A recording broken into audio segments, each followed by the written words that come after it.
Knicks Nation. Today is Tuesday. It is the 7th day of May 2024.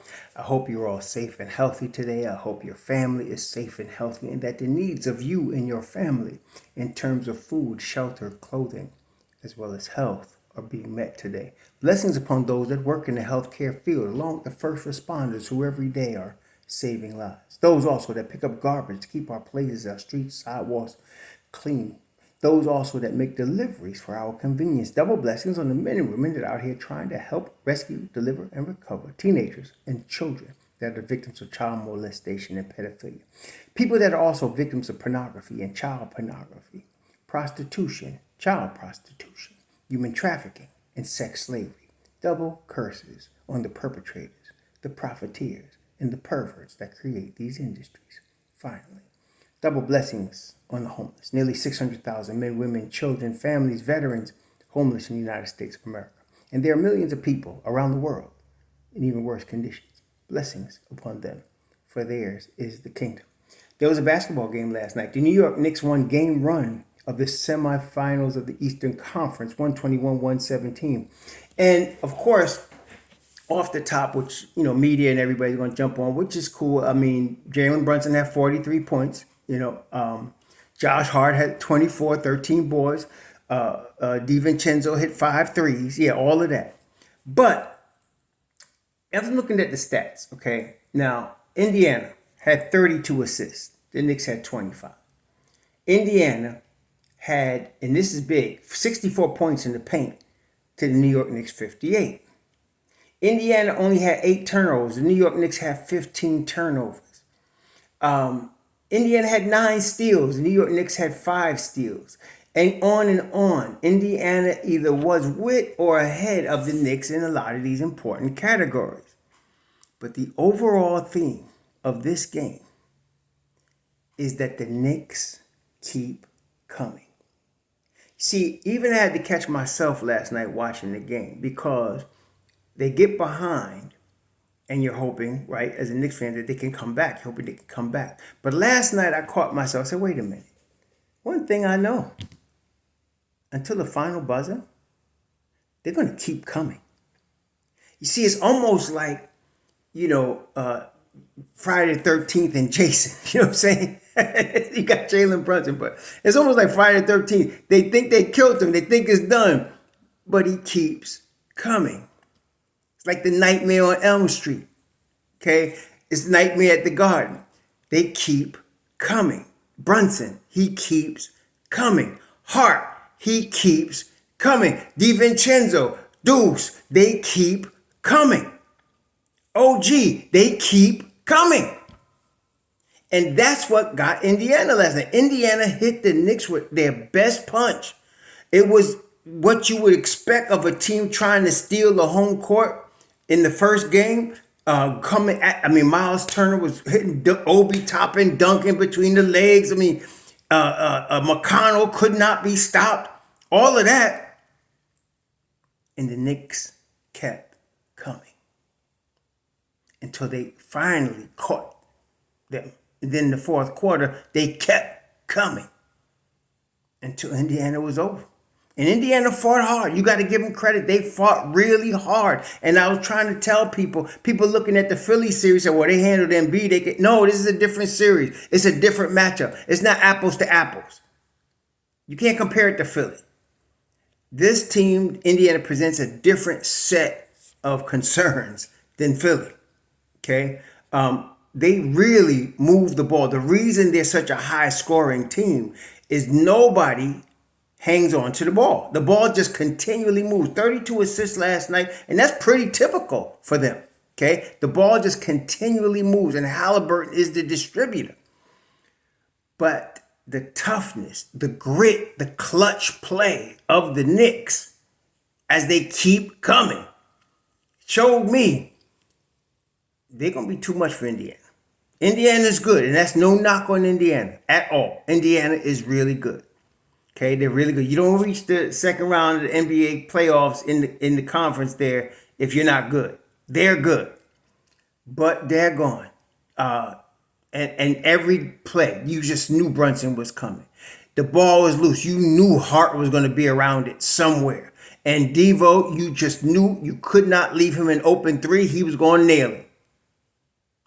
And the bench with Precious and Mitch Rob and Deuce, they didn't really like Deuce and Mitch Rob and Precious. They played the high-level defense you would expect, but they did not have much going offensively, especially Deuce. You expected more. But this is what I'm always saying. No defense, no bueno. You want to win a chip? Forget the walk-in bucket type dudes. You need defense. And yes, if you look at the stats, the Pacers off the bench, their bench points, they annihilated the Knicks bench in terms of points. And there are going to be people that are calling for, we need to go get, and then name some players that they think can help us score off the bench. The most important thing off the bench, and it's going to be important going through this series and any place after this, is the defense. The defense. See, if you could get, and you're going to get it. Deuce is not going to stay. Just like Dante didn't stay in a slump. People was tripping in last round because Dante had a couple of games where he didn't score a lot. And people was really acting stupid behind that. Same with Deuce. He's not going to stay in this. He's not going to. You're going to see Deuce get 4 threes in a game. Okay? And when that happens, with the level of defense that they already play, I already been telling you all a while, with Mitch Rob and Deuce playing together in the second unit, and then when Juju come back and you get Hart with them, we don't need nothing. We don't need y'all to keep coming with these two NBA 2K trades from the media, from Reacher and all that. Y'all need to stop. From BSPN, we got what we need. We don't need nothing else. We good. Okay? Juju come back, it's gonna be on. But for now, it's still on. Why? Because you might miss shots. You might not have your shot going. But every night, you can bring defense, you can bring hustle, you can bring effort. And that is what's going to make the Knicks an Eastern Conference Finals team. They bring that every night. And this is the thing that I love. Back in the 90s, teams would know when you come to MSG, there's going to be hell to pay. Because it was going to be defense, it was going to be tough, it was going to be physical. And everybody hated to come here. See, when Ewing and Starks and LJ and them was playing here, teams didn't come here thinking that some no-name was going to show out. Not then, because they knew there was hell to pay. We're here now. It's like that now. Okay? You come to MSG, oh, you want to show out under the lights? Oh, okay. You're going to get hit in the face. You're going to get smacked. And we're going to keep coming like Rocky Balboa. You can hit us with whatever you want. We keep coming. I'm liking what I'm seeing. They did not play. I mean, I know the stats showed Brunson went off. He did. He was definitely, Hart was amazing. They were all amazing.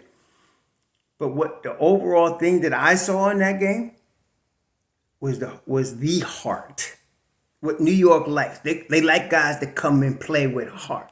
And that's what, and Tibs, that's why I like that they hired him. Like I said, I liked Kenny Atkinson that year, but Tibs was my second choice. And I'm glad they picked him. And I've been behind him ever since.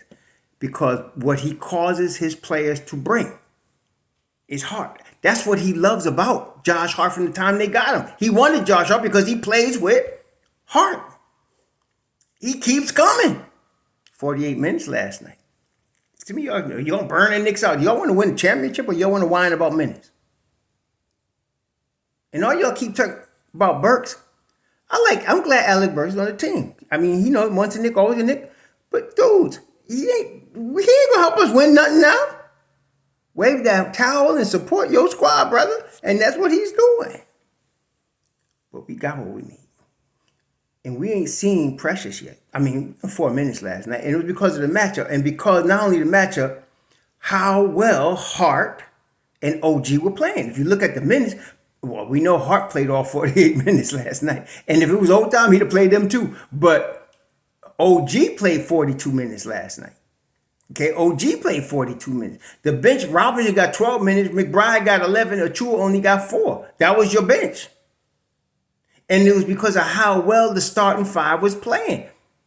I mean, Mitch Rob really, first half he looked like he was sleepwalking, but the second half he came out and the stats won't show. It only shows 2 points, 3 personal foul, but it was that defense. It was that intimidation that Mitch Rob brought in the second half. And I'm gonna tell you what, they woke him up last night. Second half, he was ready to go, and I got a feeling that's gonna continue. Deuce couldn't get a rhythm, but it was okay because Dante, 5 3-pointers, 5 of 9 from 3. Josh Hart was getting every rebound. He had 13, 4 offensive. And that's what I'm saying. I think I said this the other day. Josh Hart is the key here. We know Brunson's got to be, we kind of take that for granted. That's a constant. But Josh Hart's the key because the key to the Knicks winning the rebounding battle is Josh Hart. And then don't let him be messing around and hitting his 3-pointer. He was 1 of 1 last night when I had 13 from the field. And what I loved about Brunson, he was 1 of 4 from 3, but he was getting in the paint. See, this is playoff basketball. He was getting in the paint. He was 14 to 26. That's more than 50% from the field right there. He was getting in the paint and 14 to 14 from the line. Now, we know Jalen has sometimes had his problems at the line, sometimes, recently, but not last night. Not last night. So I'm liking what I saw last night in terms of the heart, in terms of the effort, in terms of the toughness. And of course, as DiVincenzo exemplified, the clutch shots. Clutch. I told you that boy was clutch. He's clutch. Okay? Come big game, he's ready. So, yeah. And OG, honestly, and this is the thing about the league, okay? There's like, for example, Siakam, and I mentioned McConnell. Everybody in the league knows where they're going to go with the ball. Like McConnell likes the right side of the court, mid-range. He likes that. And everybody in the league knows that. And he still gets there. That's how good these guys are. You don't think everybody in the Knicks knows where he wants to shoot the ball? They know where he wants to shoot the ball, but he still gets there. In other words, the league players are so good, you can know what they're going to do, you can know where they're going to go, and there's nothing you can do about it. Okay, there's nothing you can. It's like DeMar DeRozan. Everybody knows he likes the mid range around the foul line. For I don't know 15 years or whatever, he's been doing it. Nobody can stop him. Why? Because it's like with RJ. He's got to get a right hand. No, you don't. He's good enough so that you can know he's going left, and there's nothing you can do about it. That's how good the players are in the league. Well, Siakam likes corner threes, and he likes the mid range in the middle of the key. And when he got the ball, like he's going to the middle of the key, he's going, and OG, one of the best defenders in the world, couldn't stop him. He was getting there when he wanted to. Okay, and so the Knicks, what happens in those scenarios is your Knicks have a choice. They can double him and make him give the ball up there, okay, and hope that whoever he kicks out to misses the wide open 3 they're going to get. Or you could just have OG just D him up and live with the consequences. And they chose the latter last night. And he ended up with 19 points, 8 of 16, 1 of 3 from 3. He ended up with a decent night. But OG at first was getting cooked, but at the end, though, them 7-foot wingspan means something. It means something. And OG turned up a notch or 2 on the defensive end. So, going forward, this is what we can expect from the Knicks going forward. I say Indiana may have a problem, and I'm going to tell you why. Like I said, they threw their hardest punch at New York last night. They did. And most teams, that would have been enough to win. Not these cats. They kept coming. See? So, Indiana have a better shot in Indiana, and I don't think they've lost a playoff game in Indiana this season. I mean, this season of playoffs. I think they're undefeated in Indiana. So they're going to be tough in Indiana. Okay?